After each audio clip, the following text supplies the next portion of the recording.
My name is Keshwani. That's K-E-S-H-W-A-N-I, Keshwani. We are here because we want to prepare for the GMAT. We have been solving GMAT math problems out of this book here, the GMAT Review, the official guide, the 13th edition. If you do not have this book already, purchase one immediately. You're going to need it. The problem that we are about to solve is the one that you will find on page number 154. Page 154, the very first problem on it. Let's take a look at it. Page 154. And today is our lesson number 15. On page 154, number 13, it says that we have a rectangular garden. This is problem number 13.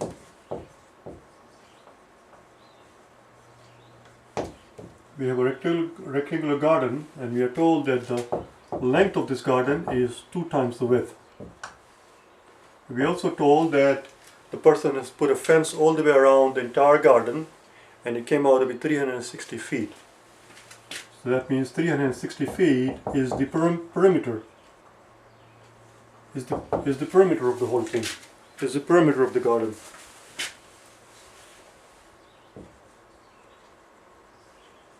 And of course, perimeter we know is simply 2 times length plus the 2 times width. Because here's your garden here, the length and the width, and they're asking for the length. How much is the length? So let's substitute the value of the w from this equation here. This equation tells us that length equals 2 times w. Length is twice the width, which is same as saying that the width is half the length.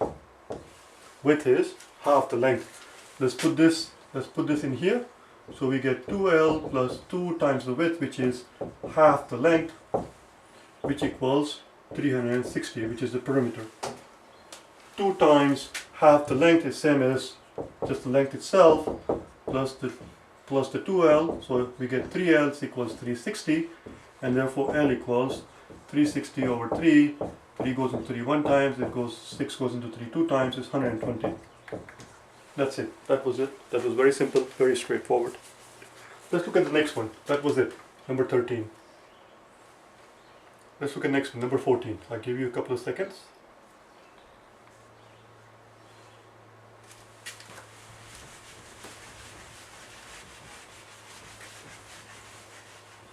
Number 14 is a bit tricky. It's a bit tricky if you're not used to dealing with inequalities, particularly inequalities involving absolute values. We are told that the absolute value of y minus a half is less than 11 over 12. Now listen, before we deal with something as complicated as that, let's do something simple over here. Let's do something simple. How about absolute value of x is less than 5? Now what does it tell you? It tells us that the value of x, whatever it is, lies between -5 and a +5. That's what it tells us. Why between -5 and +5? Because ask yourself, what would happen if x were -6? If x were -6, absolute value of -6 would be +6. But we are told here that the absolute value of x is less than 5. So x cannot be -6. Can x be -10? Again, no, x cannot be -10. Because the absolute value of -10 is +10, and we are told that the absolute value of x is less than 5. So it is somewhere above -5, because it can't go below it. It cannot go below it. It cannot be -6 or -7, because the absolute, by the time you take the absolute value, those -6 and -7 and -20 will become +20, and we are told that the absolute value of x is less than 5. So it has to stay to the right of -5, and it cannot go above +5 for the obvious reason. X cannot be +7. X cannot be +7 because the absolute value of +7 is 7, and 7 is not less than 5. Obviously. So that tells us that if you were to plot this thing, absolute value of x is less than 5. If somebody were to ask you to plot this thing, it looks something like this. Here's your -5 and here's your +5, and it lies, the range lies, the x lies in this region right here. That's where it lies. Now that we understand that part, we're going to apply the same exact concept, same exact understanding over here. So we know that y minus a half is greater than -11/12. You see, the 5 here becomes negative x is whatever you see in the absolute value sign, whatever falls within the absolute value sign, that quantity is between the negative of that quantity, negative of that number, between -5 and a +5. So this quantity here, y minus a half, is between -11/12 and +11/12. It lies in that range. We have a -1/2 here. Somehow we have to get rid of it because we want the y by itself. Let's add half to everywhere. Usually when we're dealing with equation, one says let's add half to both sides of the equation, but here we don't have an equation, we have an inequality involving two ends. So here is a -1/2, here is a +1/2, they cancel out. Of course they cancel out because that was the whole bloody point. The whole point of adding a half was to get rid of it. So y is greater than -11/12 plus a half, right here, plus a half right here. And similarly, it is less than 11/12 plus a half. Again, this half here, because we are adding half to the whole thing. That should not have been 12. I think it is 2, isn't it? It's 11/2, isn't it? Yes, it's 11/2, not 12. This whole thing, I have to change all of these things. It is 11/2, 11/2, 11/2, and 11/2. I realize it. As soon as we got to this stage, I realized it. Because had it been 12 and 2, that would have been different denominators for both of these fractions. And I didn't recall having to do the common denominator. They have the same denominator. Same thing here. They have the same denominator. So it's basically, you got your 2 here, and -11 plus a 1, which is less than y. And over here you have 11 plus a 1 over 2.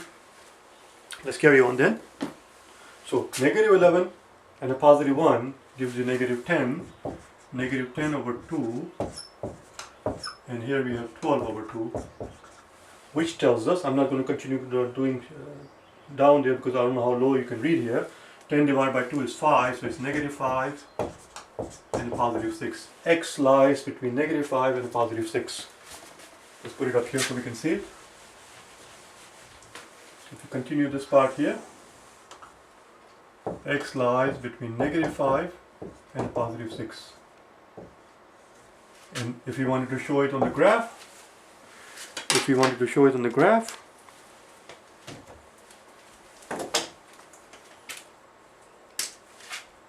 here's your 0, here's our -5, here's our +5, and here's our +6. So it is between this and this. That's where y lies. I keep calling it x, but it's actually y. Doesn't really matter. So now our job is to go through all of these 5 answer choices, every single one of them, and answer the question. The question is, which of these 5 values could be the value of y? Which is another way of saying that we are giving you 5 values, of which 4 of them are going to lie outside this range. Only one is going to lie within this range, the range being -5 to a +6. Let's take a look at them. A says -11. Well, obviously -11 is going to fall way to the left of -5. It is outside our range. Our range is here. Let me do it in a different color to make it darker so you can see it. It is between -5 and a +6. The y lies between these, -5 and a +6. From here. -11 falls outside that range. -11 is going to fall to the left of -5. That's not it. B says B says negative 11 over 2.